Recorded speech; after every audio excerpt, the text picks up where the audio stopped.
جب یوسف نے اپنے والد سے کہا کہ ابا میں نے خواب میں 11 ستاروں اور سورج اور چاند کو دیکھا ہے، دیکھتا کیا ہوں کہ وہ مجھے سجدہ کر رہی ہیں۔ انہوں نے کہا کہ بیٹا اپنے خواب کا ذکر اپنے بھائیوں سے نہ کرنا، نہیں تو وہ تمہارے حق میں کوئی چال چلیں گے۔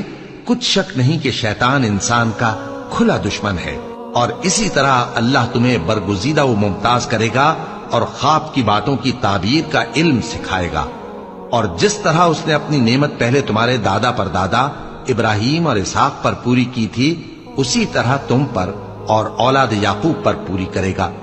بے شک تمہارا پروردگار سب کچھ جاننے والا ہے، حکمت والا ہے۔ ہاں، یوسف اور ان کے بھائیوں کے قصے میں پوچھنے والوں کے لیے بہت سی نشانیاں ہیں۔ جب انہوں نے آپس میں تذکرہ کیا کہ یوسف اور اس کا بھائی ابا کو ہم سے زیادہ پیارے ہیں، حالانکہ ہم جماعت کی جماعت ہیں، کچھ شک نہیں کہ ابا کھلی غلطی پر ہیں۔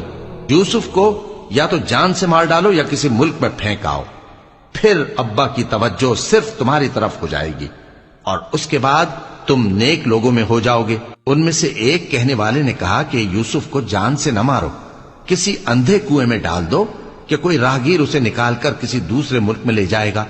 اگر تم کو کرنا ہی ہے تو یوں کرو۔ یہ مشورہ کر کے وہ اپنے والد سے کہنے لگے کہ ابا جان، کیا سبب ہے کہ آپ یوسف کے بارے میں ہمارا اعتبار نہیں کرتے؟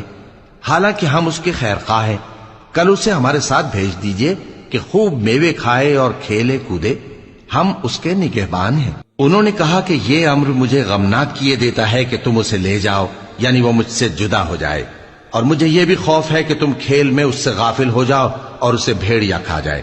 وہ کہنے لگے کہ اگر ہماری موجودگی میں کہ ہم ایک طاقتور جماعت ہیں اسے بھیڑیا کھا گیا تو ہم بڑے نقصان میں پڑ گئے۔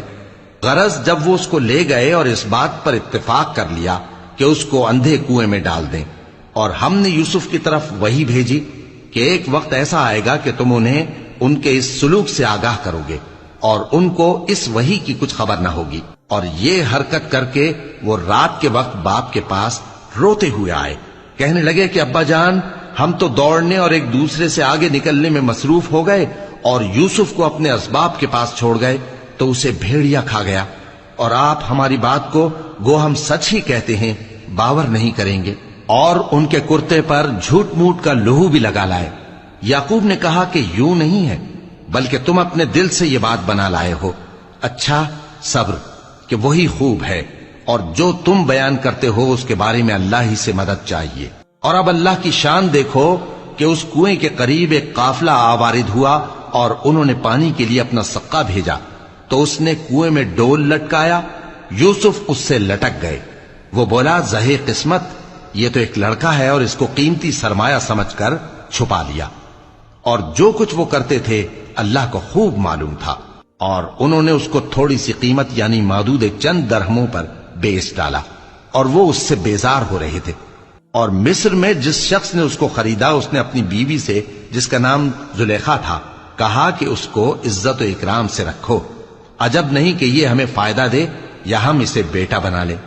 اس طرح ہم نے یوسف کو سرزمین مصر میں جگہ دی، اور غرض یہ تھی کہ ہم ان کو خواب کی باتوں کی تعبیر سکھائیں، اور اللہ اپنے کام پر غالب ہے لیکن اکثر لوگ نہیں جانتے۔ اور جب وہ اپنی جوانی کو پہنچے تو ہم نے ان کو دانائی اور علم عطا کیا، اور نیکوکاروں کو ہم اسی طرح بدلہ دیا کرتے ہیں۔